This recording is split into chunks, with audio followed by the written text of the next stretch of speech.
Here with Brad Ewell, and so the title is Trolls and Other Internet Friends That Help You Tell Your Story.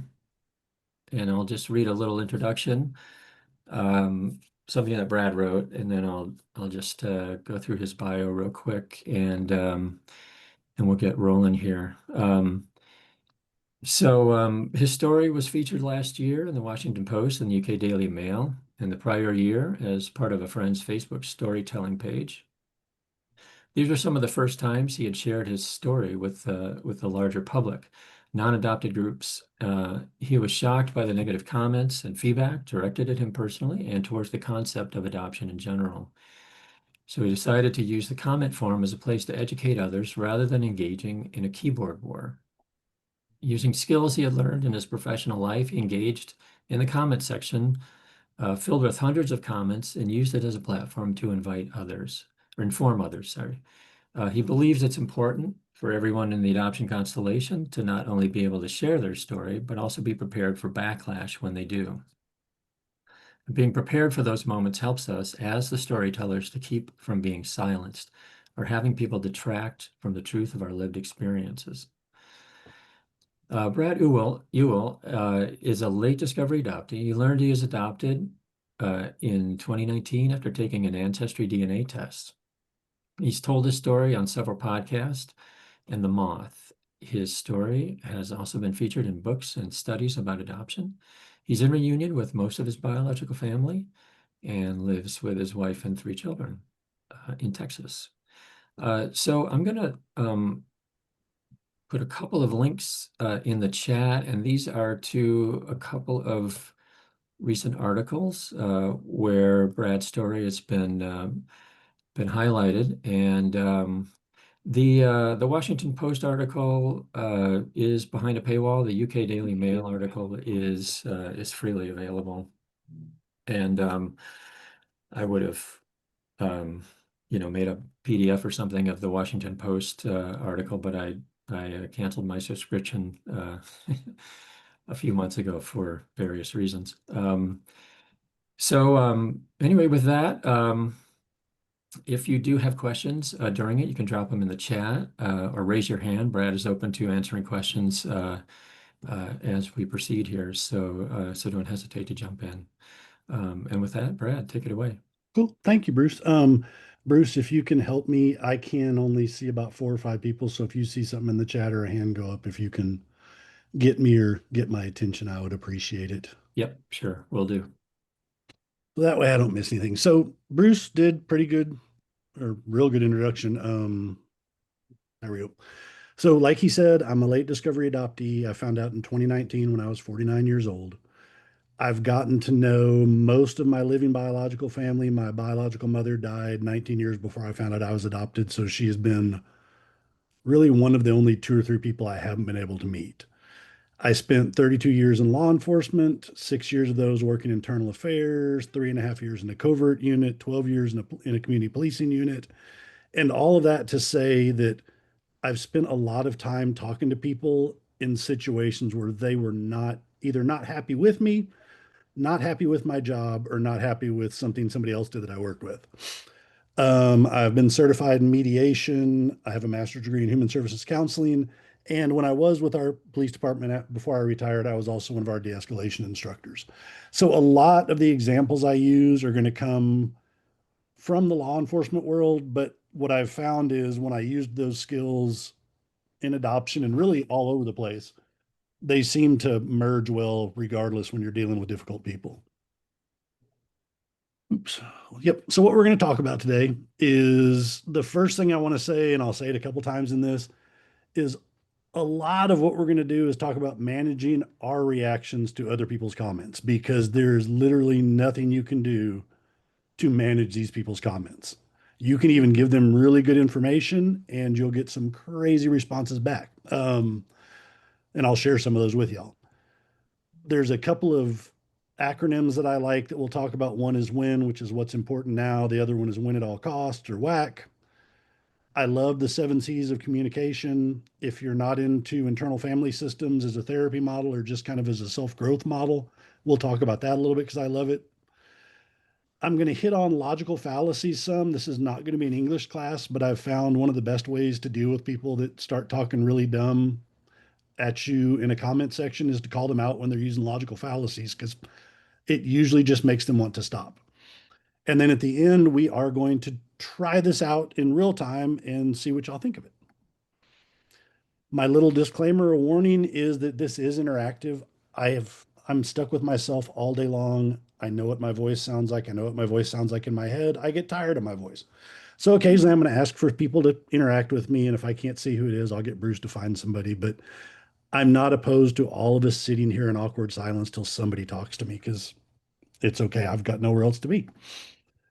So what made me interested in this? Like Bruce said, my story's been featured in several things, but one of them was a book. Actually, it's in Gene's book, but one of the other books is a lady named Gail Lukasik who wrote What They Never Told Us, which is a whole book about DNA surprises. When she wrote her book, she asked me if she could use my story to try to promote her book, which I was fine with. And she published it in the Washington Post first and then the UK Daily Mail. The Washington Post had some negative reactions, not near what I found in the UK Daily Mail. Both of them, if you look at the little pictures I have, I think there's 113 comments to the Washington Post article and 200 and something for the UK Daily Mail. So I did actually get to engage in some back and forth with people that I don't think I've changed anybody's mind. I've never thought I was going to change anybody's mind, but it gave me the opportunity to explain things from a different point of view, which was what I really wanted to do. So a little more about my story, because it'll make some of the comments that I share with you in a little bit make better sense. Um, like Bruce said, I learned I was adopted through an ancestry DNA test. I did an ancestry DNA test purely for fun. It turns out it was not the definition of fun that I was looking for, but that's how I found out. My my raising parents would never talk about where our ancestors were from past like my grandparents, and that's what pushed me to do the test. As I said before, I was a police officer when I did this, and when I found my biological father and met him, he was on his 48th year in Angola State Penitentiary in Louisiana. He was doing a life without parole sentence for murder. That will make better sense here in a little bit when we talk about comments. When I met him, my plan was fully a one and done meeting. I went to lay eyes on the guy that was half the reason I managed to find my way on this earth. I had built up kind of a expectation of what I expected to meet when I met him from years of being a cop. And my plan was to meet him, hear whatever he would tell me, and then never have to go down that path again. Turns out it did not work out that way. It worked out a lot better for both of us, and that's great. Um, when we talk about it, I've said he was in prison for murder. He would acknowledge if he was sitting here with me today, I will acknowledge it. There is no doubt he did exactly what he went to prison for. I will never tell you he was wrongfully imprisoned. That didn't happen. He did something and he went to prison like he should have. What I did learn though was that his initial sentence was not life without parole. It was just a life sentence, which back in Louisiana, when he was sentenced, meant you had to do 10 years and 6 months for a life sentence, which for me seems a little short, but that's how it worked back then. And then he should have been eligible for parole after those 10 years and 6 months or a flat release, either one. What happened was he was sentenced in 1972 at the same time they did the moratorium on the death, or right before they did the moratorium on the death penalty. So after the moratorium on the death penalty came around, the Louisiana legislature met and thought, oh, all these guys we have on death row, we're going to have to let out. We can't do that. So over the course of three different legislative sessions, his sentence went from being life that meant he had to do 10 years and 6 months. The next legislative session bumped it to having to do 20 years. The legislative session after that bumped it to 40 years. And then the final legislative session they had about it, which would have been about 6 years into his what he thought was a 10-year sentence, they made all life sentences life without parole in Louisiana. So for me, it was never about, oh, he didn't do this, he shouldn't be in prison, or he shouldn't have to spend that long in prison for this.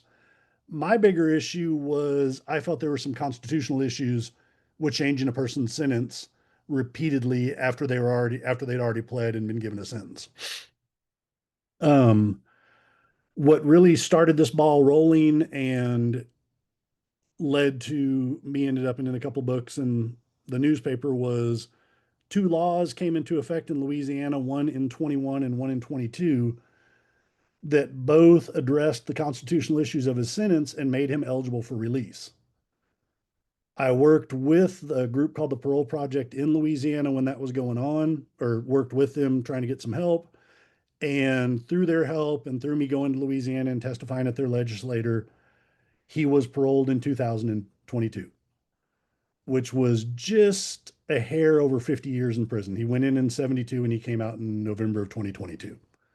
So he did, I think I said 70. I was thinking about how old he was. He did a flat 50 in prison, basically, and some change. He is still alive today. He lives 45 minutes away from me. We see each other usually every month. We text and talk all the time. It's been a completely unexpected part of my story that if you would have told me the day that I found out who my father was and that I was adopted, that any of this was coming from this, I would have told you were crazy and that was never going to happen. Um, I think part of the issue with what you'll see in these comments is the two news articles were both written by Gail, the author of the book. I have no issues with what she wrote, but it was a good lesson to me and a lesson about telling my story that they focused on the secret of my adoption and my advocacy for my father's case, but they never really touched on what happened with my raising parents after I found out. The short answer to that is that my raising father died just barely less than a year after I found out I was adopted. He died a month after I met my biological father for the first time. My mom and I call them mom and dad. My mom and dad that raised me were not involved at all in my reunion. They did not want to be. They didn't want to talk about it. So they were pretty separate from that story at their choice. Um, I did say in my interview for Gail's book, she quoted it. I still stick to it this day that keeping my adoption secret from me was an ultimate betrayal by my parents. It didn't make them horrible people. It doesn't mean I hated them, but it was an absolute betrayal. And I stick with that. As you see, as we dive off into some comments, some people took real serious issue with that. So I went through all, I think there were about 200 comments because when you look at the comment sections, I have to remind myself that I spoke to every person that commented. And I got to see if I can move this where I can see better. Stand by. I can get it. So these were my top five that I came away with that I was just like, wow.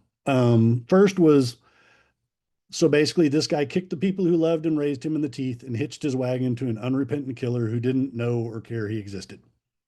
That was their takeaway from a story that was about me finding out I was adopted, trying to help my father possibly be paroled from prison, and then building a relationship with him afterwards. Um, Sorry, y'all, I lost my mouse and now I can't quite see what's on my screen. There we go. I'm gonna do it like this for so I can read my whole screen.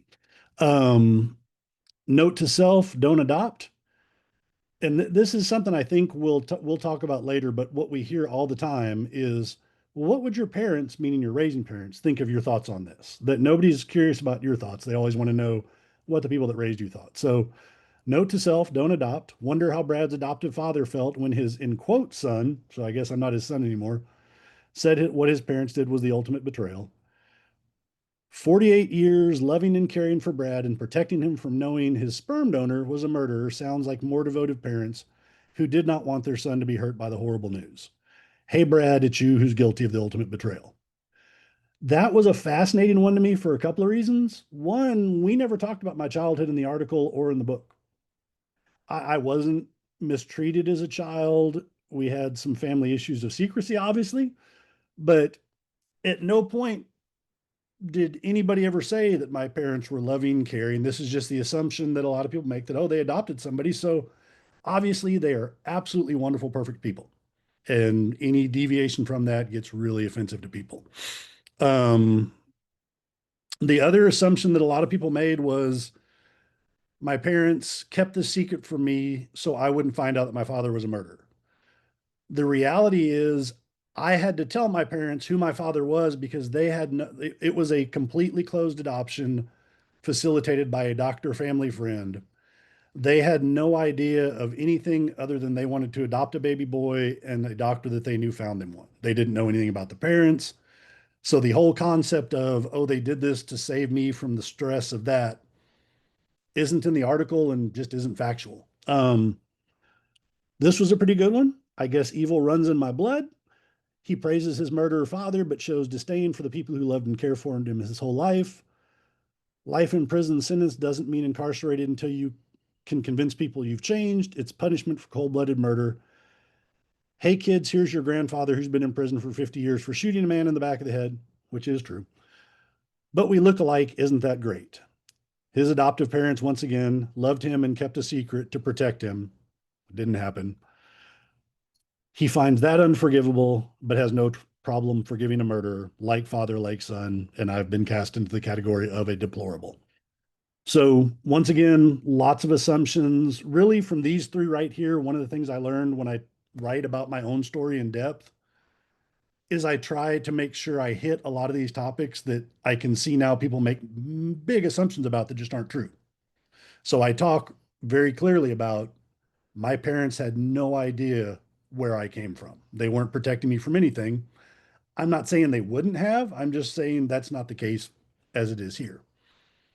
Um, this was kind of a fun one. The next one, Brad is convinced his adoptive parents were never going to tell him and that they were taking it to their graves. That, he says, is the ultimate betrayal. What an ungrateful little dot dot dot. That's actually how he left the comment. So when I engage in the comment section, and it's this is a personal choice. I'm going to tell you what I do. I I sign up under my name. I don't use a pseudonym. So I try to make it very clear you're literally talking to the person that you're talking about. And so when I reached out to this person and said, hey, I'm just curious, finish the four dots. I want to know. I got this long, convoluted explanation, and he never would tell me what he wanted to say. And I was told him, I was like, I'm open to it. I'd love to hear what your thoughts are. Well, I'll tell you, if we ever meet in person, I'll give you my thoughts. And I'm like, oh, okay, I give up. All good. Um, this one, I know I'm reading to you off the screen, but it's the only way I could keep track of them. This has got to be one of my favorites because it just left me as a head scratcher. Are you going to shoot someone in the head so you can be like Pop? Pop is what I call my biological father. Perhaps the reason your parents didn't tell you that you were adopted is because they didn't view you as adopted. That may be true. They may not have viewed me as adopted, but spoiler alert for everybody in the room, I'm adopted. So we can say they didn't want to view me as that, but it didn't change the reality that that's what I was. You were obviously their world. Once again, no idea how we got to that conclusion, and you're being too hard on them. Why would they want you to know that you're related to some murderer in prison? Once again, they didn't know that. And then what we'll talk about here in a second is, and we're about to get to that point where I'm going to ask for some feedback. So Bruce, help me. And actually, I think I can get to the screen now, but plus other countless reminders to be my favorite adopted word, grateful, which I misspelled, to remember how lucky I was, and several people who reminded me they wished they had been adopted, which are all awesome. So now I'm going to open it kind of up to y'all. I think I can make this bigger and see all y'all maybe. But so chime in here, Bruce, if you can unmute people because you can see everybody. Tell me what you're thinking after you hear comments like that. How are you feeling? And what are some of the trigger words you heard in there that, if you're in my boat, upset you? Susan, go ahead, please. Okay, hi. First of all, I just want to say that was fascinating. I found my daddy was alcoholic, gambler, womanizer, and he was really glad I was sober. But here's the thought I wanted because it reminds me of me. So please let me know what you think of this. I got kicked out of a meeting in Hawaii, and 22 people kicked me out, but 11 people came from the island, and I focused on the 22. And I'm curious what the people that that really supported you said, because I wonder if you're anything like me, and that is, dude, 10 people in a room, one person hates my guts. Could you please let me tattoo that on? How do you spell that? Jerk. You want me? I'm a jerk. Okay, Jer. And meanwhile, like, I can't take in the good. And then the second thing about those comments, they come from people that aren't adopted. I imagine, I don't know, maybe somebody is adopted. And, sometimes people in life because I've done that with things that really, like animal abuse, things that are really, I want to put a quick, like, good, bad, black, white. And because it's too painful, I don't, you know what I mean? I don't know my brain can't. So I quickly diagnose it and put it in good and bad. And then I'm done with it. And I don't have to do any more work. And you hear these stories all the time. Somebody judges somebody, horrible. And then down the road, this has happened to me over and over. I'm that person, like fatal car accident. I used to judge people like, how could you do that? One day, 43 seconds, I'm in it. So, it could also be people that are very shallow life experience, and it's easy to be black and white. But I wondered if there was really positive comments. That was my thought. But either case was a fascinating story. So thank you. So there were a small handful of positive comments. There were not a lot. And most Can of the you read positive one? comments, where I'm at right now, no. Just Okay. because I've got to go to a whole different section of my computer to find those.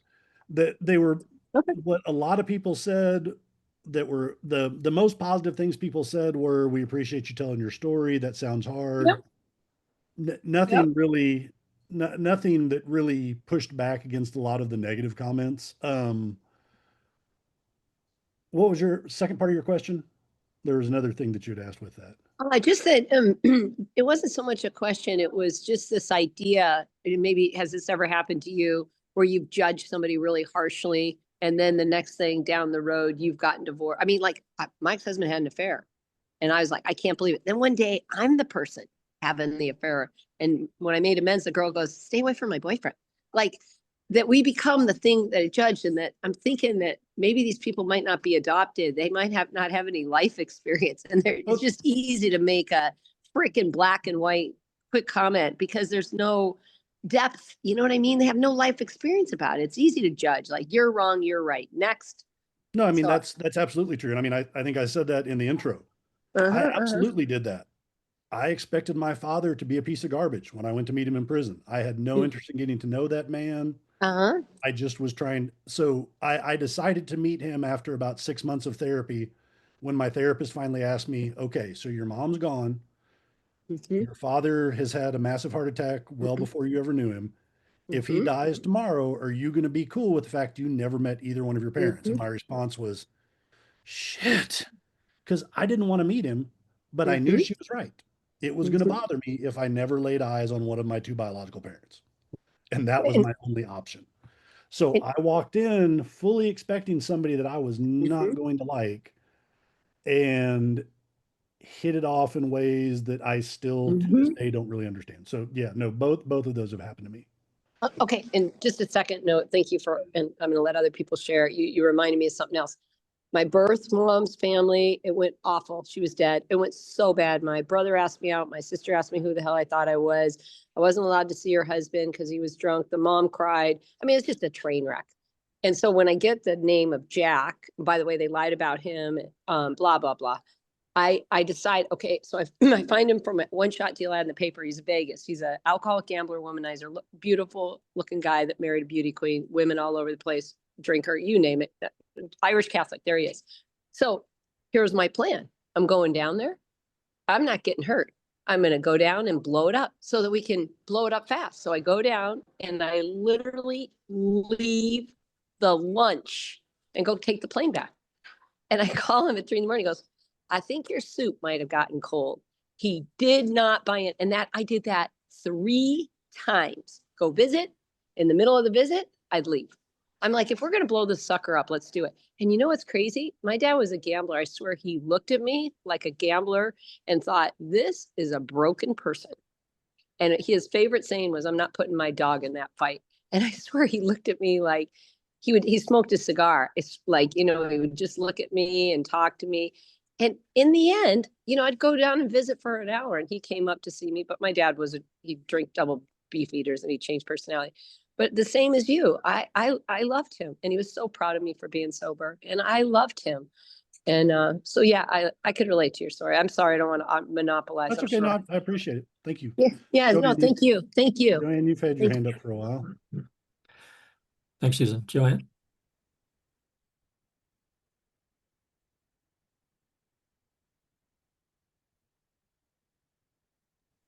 You're muted, Joanne. Sorry about that. I was like trying to find myself on there. So I took the liberty to look you up really quick before your presentation started, and I was fascinated. So I can't read the Washington Post article, but I wanted to see if I can find it some other way. But I did look at the comments first. So I have a couple questions. You said, how am I feeling? I'm feeling pissed off. That's fair. Not at you, obviously. That's how I typically feel when I look at anything outside of my little world of adoption. It's the grateful, and I'll be honest with you, I have it in my own family. I have much older siblings, 20 years older, 15 years older, and 10 years older. My adoptive parents are gone, but I've always known that I was adopted. So there is an aspect of people pleasing. I feel like a lot of us do, growing up in that environment where we feel like if we contradict anything that's said, that we are no longer wanted or we're not fulfilling their desire or their need to fit in, those types of things. And I didn't meet my bios until I was in my mid 40s. I think I read somewhere that you were about mid 40-ish, when you found your family. So I guess one of my questions to you is I'm just going to lay it out there. I admire your balls. When you met your father, I have a question because when I met mine, a lot of things made sense. My parents were married after me. They got married about 5 years after me, and they stayed together for that entire time. They had no more kids. My father, he came home from Vietnam and had been injured. So the one thing that he did, so I want to ask you about your father. My father was a very much tell it like it is, except he did it with more, I don't give a, you know what. Mhm. I try to soften it, but I'm a very, very realistic person. And, if you ask me a question, I'm going to answer it as nicely as possible the first time. But that's why I said I admire your chutzpah, because you put your story out there, even though you knew that a lot of people, well, at least maybe you didn't. I don't know. So that's a question. Did you know you were going to get that feedback? So I guess my question is, did you know you were going to get that feedback, and did it just not stop you and you were like, hey, screw it, I'm doing it? And then when you met your father, did you find any similarities in him that you immediately, like, there were just a lot of bells and whistles that went off, and even my family noticed, wow, like things that are genetic, like my tell it like it is and things like that. So I wanted to know if you saw any similarities, but then also what made you put your story out there other than the fact that someone asked you, because that is something I struggle with, especially having family that I'm estranged from now, because my story is my story and I'm not going to hide it any longer. I'm sorry if it hurts you. I'm sorry if it offends you. I'm sorry if you don't like my bios. I'm sorry that, but that's not for me to hold. I'm allowed to have a story. I'm allowed to tell it. And if you don't like it, screw you. I lived it. So if you could maybe elaborate a little bit on that, I'm sure you've got more in your presentation. So Yeah. I'm Well, and really not a lot excited. about that. Not a lot about that. So I'm happy. Let me get a little drink because, Yeah. and I'm going to fully admit, I'm going to forget at least one of those Okay.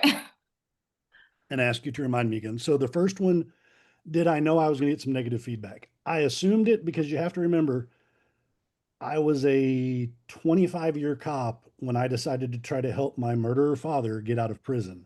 True. And I was working with police officers that knew I was doing that. And it wasn't necessarily the most well-received decision. It wasn't, I mean, Yeah. my administration was great about it, but I had to go to my administration and say, hey, I'm about to go to a different state and speak at their legislator about why this man should be considered for parole and other men like him. And I'm going to talk about being a police officer. Are y'all going to lose your minds if I just keep my mouth shut about where I'm a cop? That's And they true. were very open and nice about it. But no, I was well aware before I ever put it out there that there'd be some pushback. As far as the why I did it anyway, I started, so I'm associated with a group called Right to Know that works with adoptees, donor conceived people, and people that had DNA surprises because I kind of fit that weird intersection of Right. I'm both an NPE and I'm adoptee. The NPE is not parent expected from a DNA test. Right. I got that only to find out, oh, and I'm adopted, so that makes a lot of stuff make sense. But um, where was I going with that? That was a good About question. telling your story Oh, and so when I started, there's a lady named Lily Wood who has a podcast called NPE Stories. okay. And I had really started feeling like anytime I shared my story, it helped me like inhabit my body and inhabit that part of my story and actually make it be mine. Yep. When I didn't talk about it, it felt like it was something that happened to somebody else that wasn't really real. Yep. So that was one of the things that pushed me to do it was the more I told my story, the more it felt right and real to me. And then the other part of it was I'm going to screw up the quote because I don't have it right in front of me, but I'm a huge fan of Brene Brown. Mhm. And she said something about how someday your story could be what rescues somebody else or somebody else's life preserver.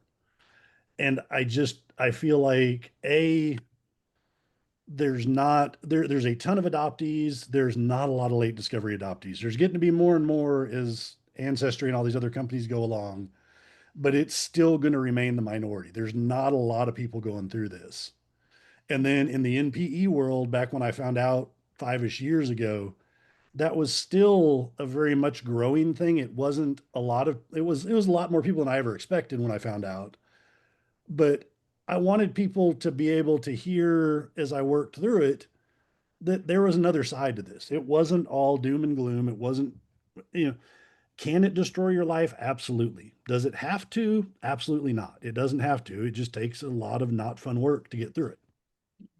So those were the two. What was your third one? Because I forgot. Like I said, I would. Oh, when you met your father, did you find any similarities that popped out at you genetic wise? Like, like I was saying that, I am my father in a lot of ways, that's good and bad, but just the tell it like it is and the honesty part of just blurting it out and other little things, but Very, very much. The easiest example is my mom and dad that raised me. My dad was a jock. He played football, he played baseball, he went to the University of Florida on a football scholarship. So I thought, and I mean, you can't really see me on Zoom. I'm 6'4", I weigh about 260 pounds. I'm a big person. I thought, well, sports, that's going to be right up my alley. I suck at all the sports. And that's really a twofold thing. A, I'm not good at them. B, I don't enjoy them. So right. to try to get good at them is really hard because I hate them. So I'm not going to tell you I couldn't be good at them, but because I don't enjoy doing them, I'm never going to get good at them because I don't want to do it. I met my father in prison, who is a woodworker and a painter. I love this part of the story. It doesn't really play into this other than he learned to paint watching VHS Bob Ross tapes in Angola State Penitentiary. Wow. And That's I, so for whatever cool. reason, just love that. That's so cool. But Yeah. what I was drawn to my whole life as a kid was art. Yeah.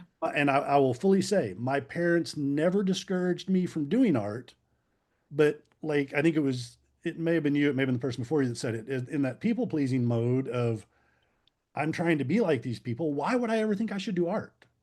My dad does sports. My mom was, for lack of a better word, kind of a debutante person. She liked foo-foo things and was very ritzy. She wanted me to go to cotillion. If you can look at me, that wasn't really my jam. I was not a cotillion kind of kid, but that was where she wanted to see me, and that didn't work out either. What I'll say, the biggest thing is when I look at biological or genetic similarities, I got along great with my raising dad. My raising mother and I battled our whole lives until the day she died. To this day, I think if you put my raising dad and my biological dad in a room together and didn't tell them who each other were, and you took the murder part away, they would have gotten along great because they were very similar men. I mean, they both, this is off track, but it kind of explains things. They both made horrific life safety choices. My biological father murdered somebody because he joined the Bandito motorcycle gang when when he didn't get a job he wanted to get, and he decided that would be more fun. He liked motorcycles anyway.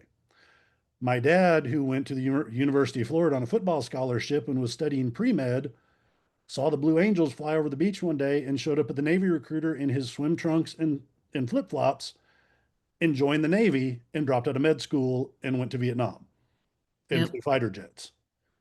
Wow. So I see both, and my wife and I joke about this because then I became a cop. I was on the bomb squad for 13 years and was a bomb tech and did all this dumb stuff. We talk about the idea that both genetically and um, in my nurture, good life choices, safety life choices were not really in my upbringing, whether it was who raised me or where I came from. Both sides made pretty crappy choices in that line. So yeah, I did find a lot of similarities. The longer Yeah. we've gotten to know each other, the more we're very similar in some ways. And then, I mean, there's some of it's very hard to tell because I didn't spend 50 years in prison. He went to prison when he was 27 years old and walked out at 77. It's Yeah. hard to know what he would have been like if you take that out of the mix. He's still, I mean, he's a lovely man to be around. I let him around my kids. If you would have told me the day we found out about him that that would ever happen, I'd have been like, yeah, once again, not coming to my house, not being around my kids. He's a staple around the house now. He could show up today and it wouldn't bother me. He'd hang out downstairs and talk to my wife and kids. So Yeah. I think, does that answer all of them pretty good? Yeah, no, you did great. I'm absolutely fascinated by your story. Thank you for Yep. coming today. And little FYI, I don't think I'm too far from you. I'm up in Salina. Oh, you're real close then. Yeah, yeah. So anyway, I'm fascinated by your story. So thank you for Cool. You sharing. bet. Thanks. Yeah. Thanks, Joanne. Bruce, Hey, any more Brad. questions? Yeah, Brad, there's a comment in the chat from Joanne. I bet they said things like, "I'm sorry you had a bad experience." Did you find that in the list of comments? Actually, no, nobody apologized for anything. They all just told me that I was kind of a punk for not being nicer to my parents. No, nobody played the, oh, I'm sorry that was hard for you. It was more of, how dare you do this? Um, okay, yeah, there's a few other questions here, but we'll get Okay. back around to Yeah, them. let me keep going for a while. We'll bounce back to some comment questions. So let's talk about and I think Susan said it just a minute ago. Who's commenting on these stories saying these things? One's our friends, and let's be real, even some of our friends say some incredibly stupid things to us. I had a guy that I had worked with since I was 23 years old, the week after my raising dad passed, tell me, well, man, I wonder if the reason he got sick was because you found out you're adopted. Maybe. I don't know. I don't think so. But thanks for, rolling that hand grenade over in my lap to think about for a while. So even our best well-meaning friends, especially if they're not in the community, usually get it wrong. Our family. Susan said it earlier. Our families do not like that we're not just peachy keen with all this, whether it's parents, siblings, grandparents, the litany of anybody really in the family feels very, very comfortable telling you how you should feel about this. Some of our supporters, sometimes that aren't in the community, even in the community, don't always get it really right, but they are on there talking about our stories. I think my friend Serafina is in this group somewhere, and she came to my defense several times in the UK Daily Mail talking to people. Um, and then others in our community. And then this is the last one is who we're really talking about. It's people who have no lived experience in this, but somehow believe that they have the wisdom to tell you how you should experience it, which, or criticize how you've experienced it or what you think about it. So, to that end, let's talk about why I decided to dive off into the comment section. First, I said it straight off and I started again here. You are not going to change anybody's mind. You might once in a blue moon, but if you take that pressure off of yourself, the rest of the responding gets easier. And Brooke and I were talking about it before the session started.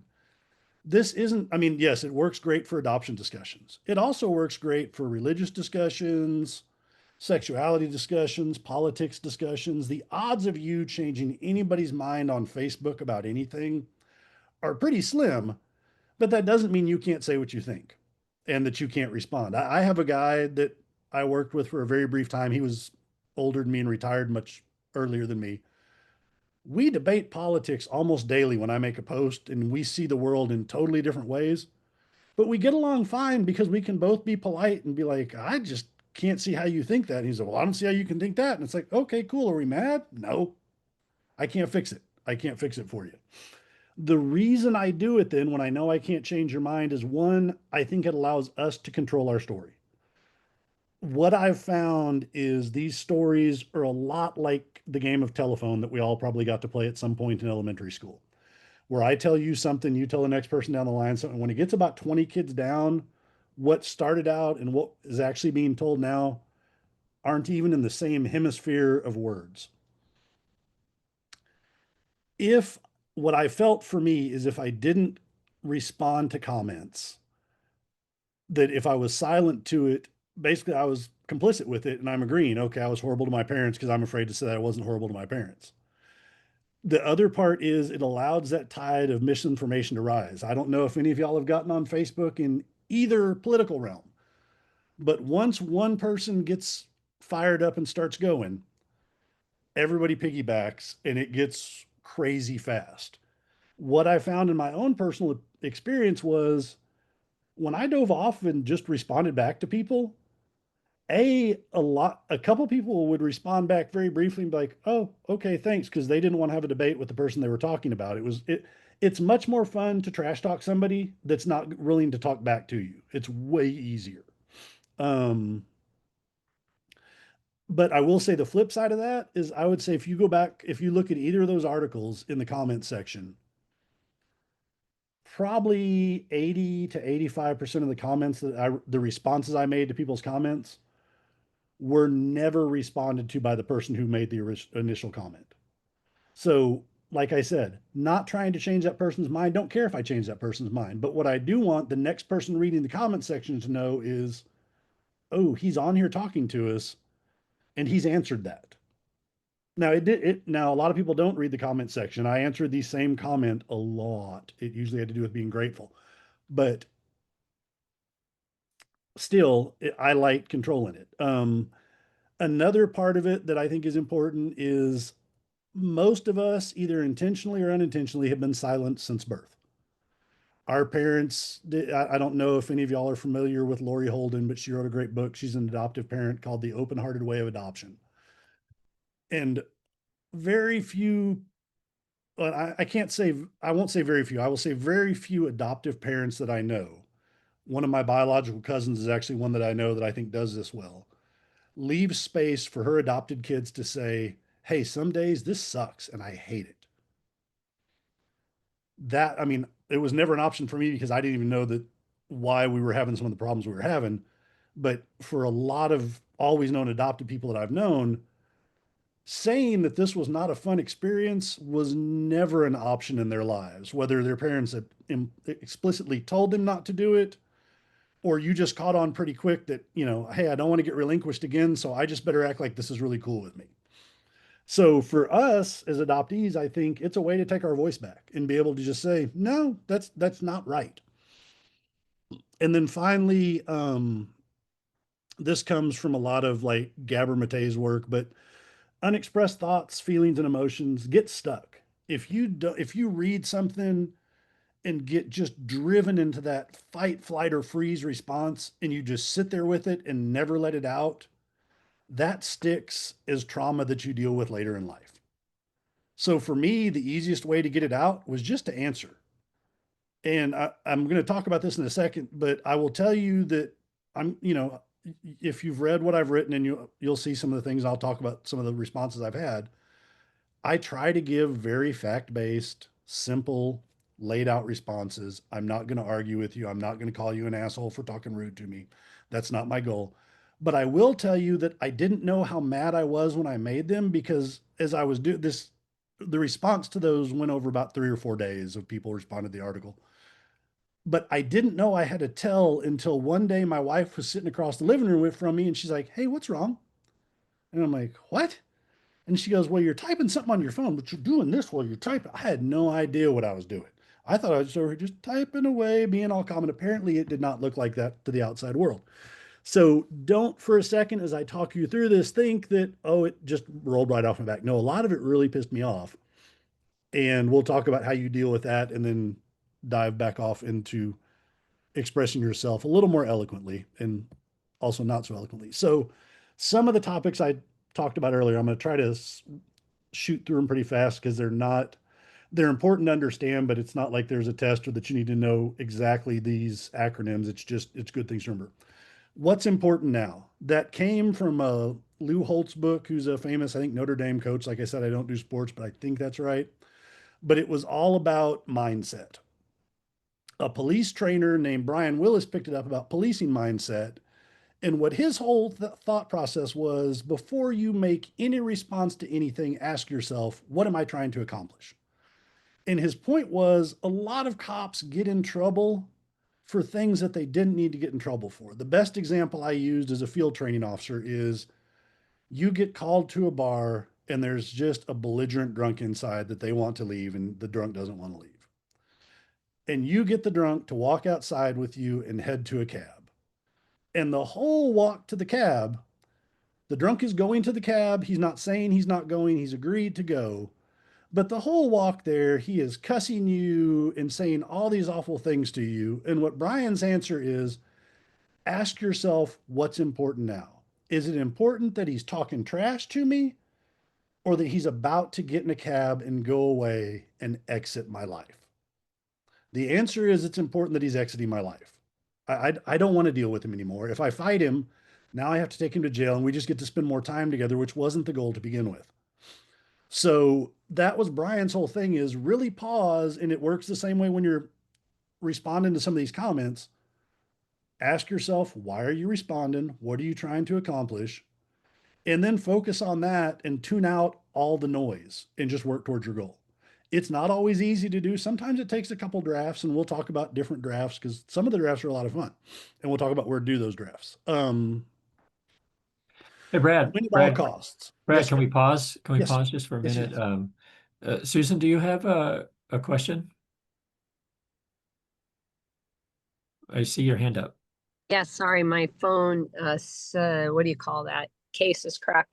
Couple things. I'm gonna ask it because I go to Alan, but before I do, my ex-husband was in that Bandito, so I understand that. By the way, you have no, if you're a woman, you have no, my favorite book is Two Can Keep a Secret If Three Are Dead, by the guy that infiltrated the Hells Angels. But and then the other something else. Oh, would you talk about your mom? I don't know if you found her, but the biggest thing, I find it fascinating. And I don't know if you can hear yourself, but, or I should ask you this. Can I make a comment about what you're saying? Are you open to feedback? Yeah. You are this incredible speaker. And I think you probably have all of us sitting on the edge of our seat. But what I find fascinating, I know, like, I'm a spiritual person, right? And I just think this is a spiritual exercise. I find it fascinating how you are so amazing, and yet these people that wrote these kind of comments have, like your wife said about the typing, they hijacked you. And I wonder if spiritually on the inside, if somewhere inside you didn't give a shit, like, who fucking cares what you think? Because what I learned, and I learned this in Hawaii because I lived in the ghetto, I lived next to a guy with a gun and a lot of violence. is I learned that Hawaiians fucking love to fight. And I went to nonviolent communication. And the way to win, I'll tell you how to win. Yes, I say my wants and needs, but I don't engage because that's their crack. They love that shit. And it's like, I don't need to engage. Like, I know who I am. That's that core adoptee thing. I know who I am. I don't need to respond to you. I mean, it looks like I do, but you know what? I've seen people like that. They are super duper spiritual, man. They don't need to respond. Why? Because it's like, I don't care what you say. You can call me a pig. What do I know? You know, I'm not a pig, but when I respond, I feed it. And I'm just fascinated with how amazing you are and how some of these comments have hijacked you. And I just wonder if you know how amazing you are. That's it. Well, Thanks. first, thank you. I will tell you, I've cheated. I hated public speaking as a child, in school, in college. I cut my teeth public speaking as a community policing officer, usually in groups that did not like me. So it became it became a real quick skill that you couldn't react emotionally to everything ugly that somebody said to you, because that's the only kind of places I went. So it becomes pretty easy to start talking to groups. The other thing I'll say about hijacking is, and I actually realized I should have put in one of these slides. When you think about the people that you're responding to, what you said is absolutely true. They know nothing about you.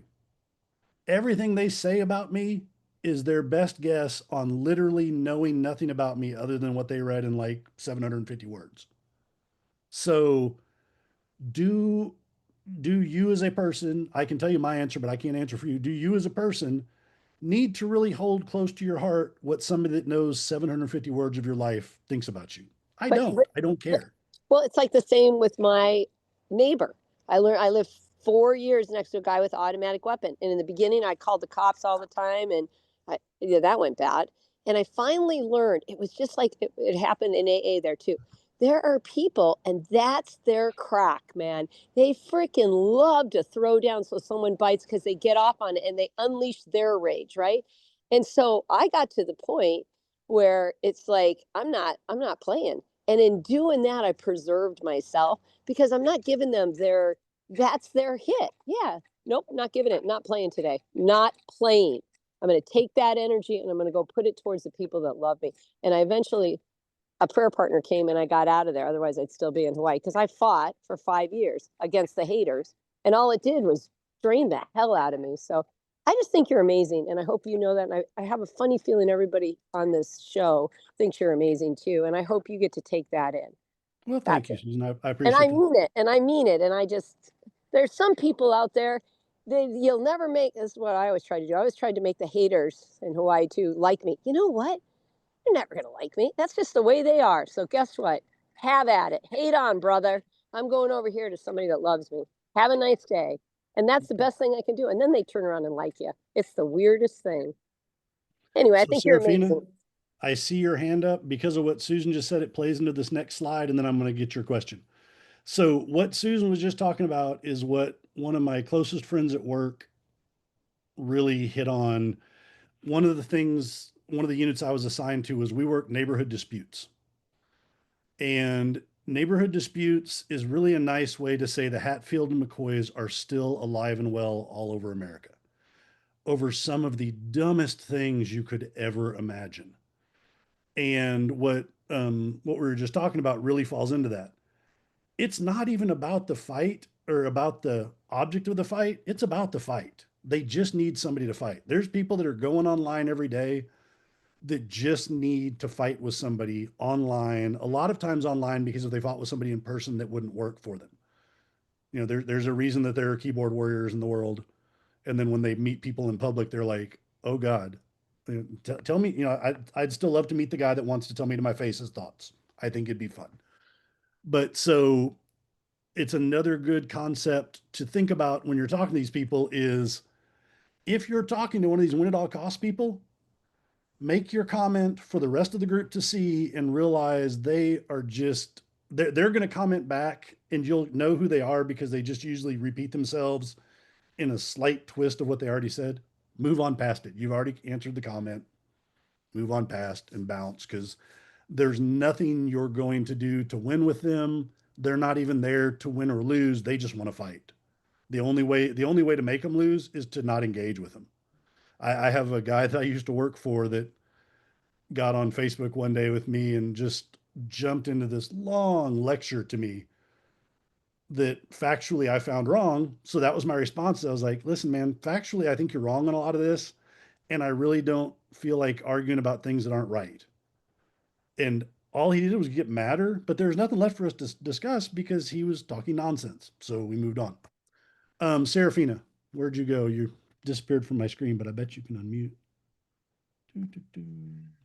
Serafina. There. There Can you you are. hear me? I can hear you. Um, yeah, I just wanted to comment a little bit about the Daily Mail thread and that whole circus that happened.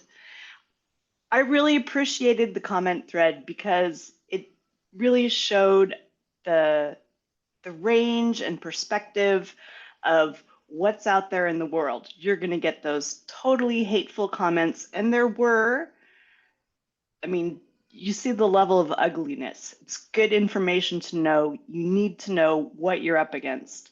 But there were also good comments, and there were supportive and empathetic and kind comments. I mean, only pointing out the ugliness is only half the story. No, that's very true. That's all I'm saying. Yeah. And the reason, and I'll say the reason we're focused on that is because the nice ones are pretty easy to work through. You can just be like, holy shit, you were nice to me. Thank you. That hasn't happened in a couple days. So that's Right. why we're nosediving on the harder ones. Yeah, and figuring out how to navigate social media with adoption issues and being able to point things out to the larger world that are not sensitive to adoptee issues, like how to do that, how to find the language that will make them read and hear you what you're saying. You know, it's just it's a careful dance that is emerging that we have to be aware of. Yep. It very much is. Well, thank you, Serafina. And by the way, just pure plug, Serafina and I are friends for quite a while now. So we know each other and she can talk trash to me and do whatever. So when we start talking about making comments, I love these 7 C's of communication. I'm not telling you have to write them down. There's no test, but being clear.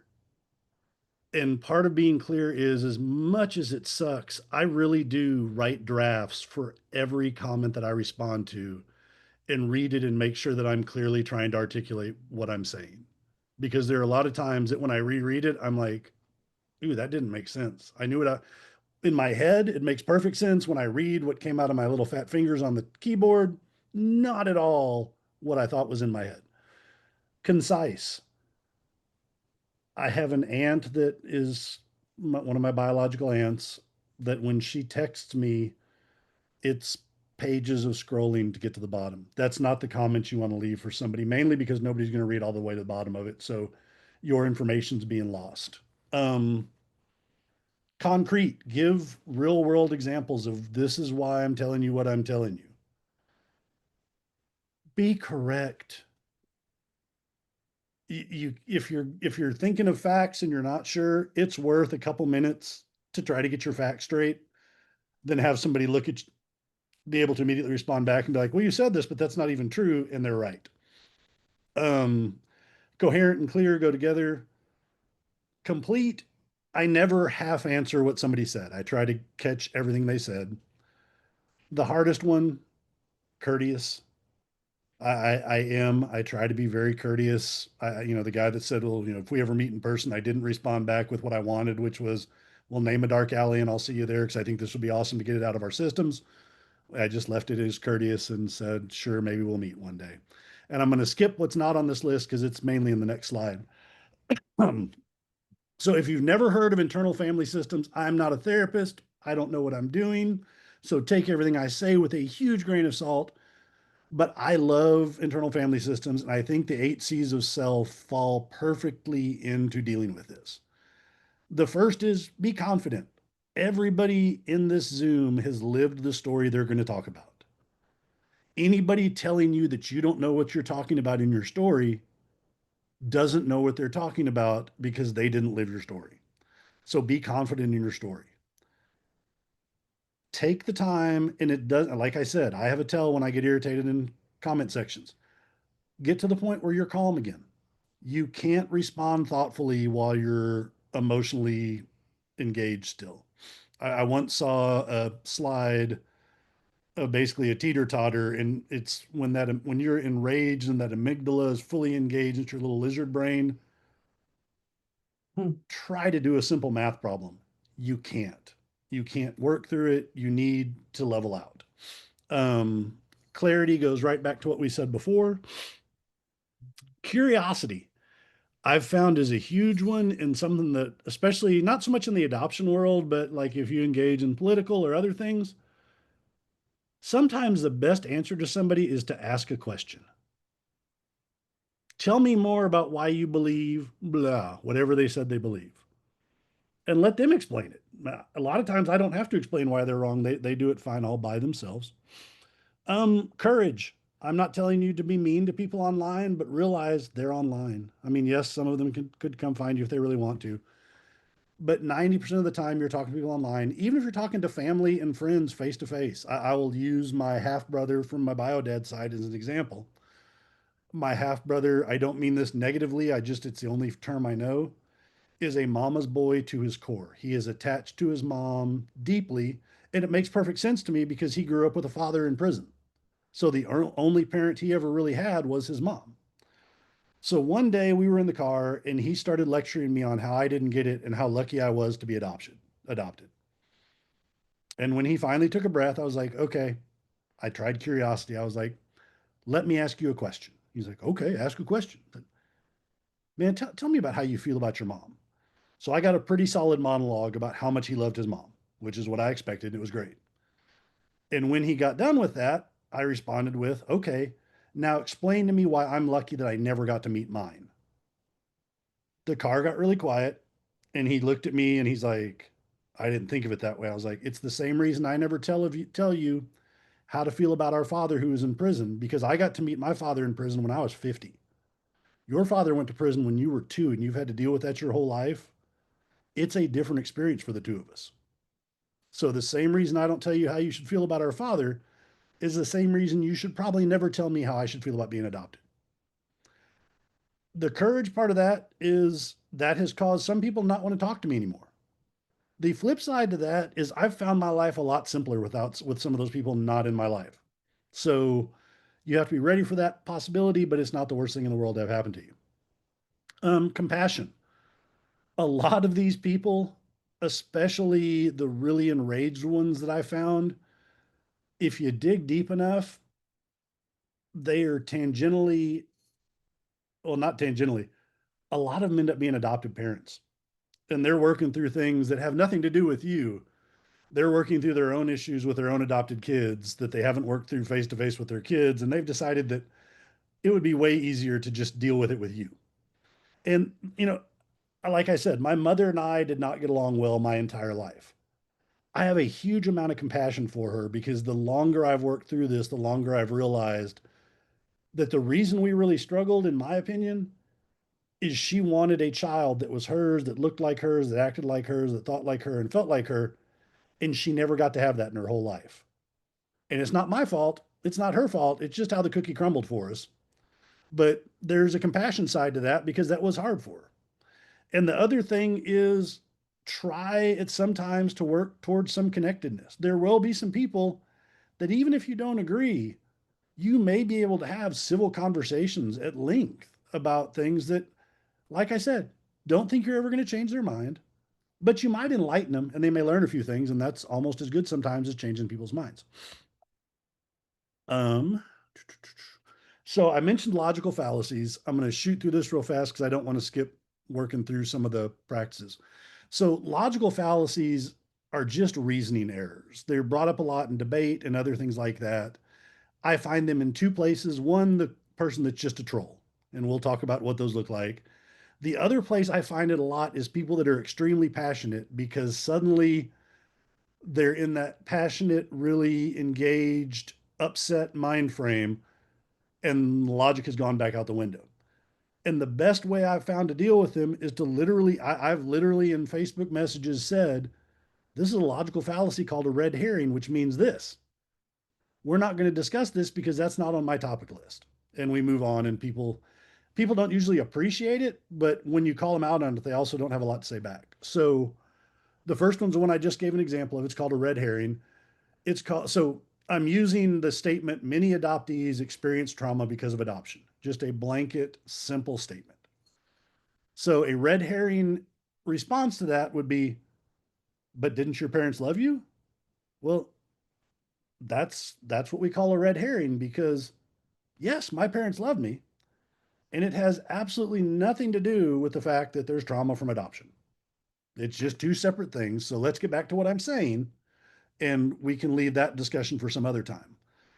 The straw man is a big one, especially in political arguments, distorting the position so it's easier to attack. So you think we should just do away with all adoption and leave kids in group homes? Once again, nope, never said that. Don't think that's a great idea. I'm just saying there's trauma with adoption. And they're like, well, but what are you saying the answer is? And I'll say, I don't know the answer. I'm just telling you that what we're doing right now isn't working that great. I'm not going to read all that. It's basically, if something occurred, then this must have caused it. So, and this one you get a lot from adoptive parents. It's, oh, so you think adoptive parents cause your kids trauma? Once again, never, ever, ever have I said that. What I said is that in adoption, there's trauma. I didn't say the parents caused it. I just said, or the adoptive parents caused it. I just said it's there. Um,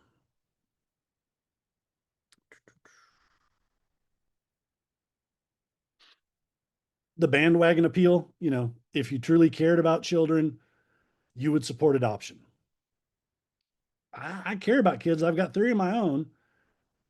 I'm not, and I'll fully admit, and if people want to get in the comment section, yell at me, you're welcome to. I'm not on the abolish adoption bandwagon.